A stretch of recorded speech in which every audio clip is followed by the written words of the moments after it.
Assalomu alaykum azizlar. Mana shu Alloh taoloning kalomi, Qur'oni Karim Alloh taoloning kitobi. Qisqacha bir ma'lumot va ma'nosi juda chuqur bo'lgan. Qur'oni Karimni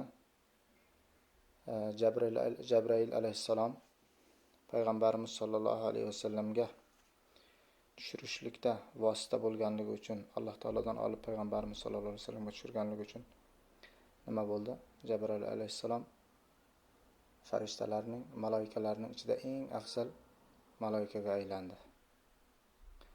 Qur'oni Karim payg'ambarimiz Muhammad sollallohu alayhi vasallamga tushganligi uchun payg'ambar sollallohu alayhi vasallam butun payg'ambar, anbiyo, rasullarning ichida eng afzaliga aylandi.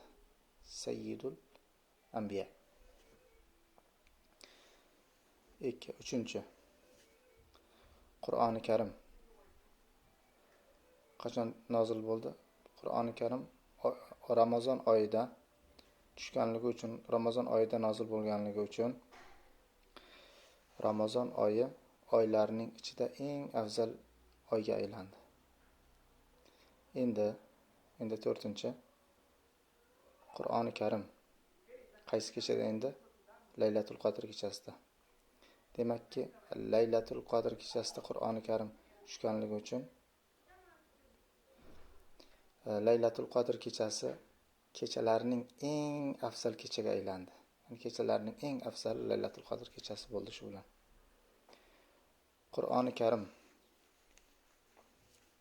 Endi asos mavzuga kelamiz. Payg'ambarimiz sollallohu alayhi vasallam aytarki: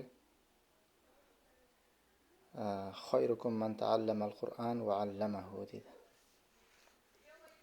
Sizlarning eng xayrlilaringiz, sizlarning eng yaxshilaringiz Qur'onni o'rgangan va o'rgatganlaringizdir deb keladi. Demakki,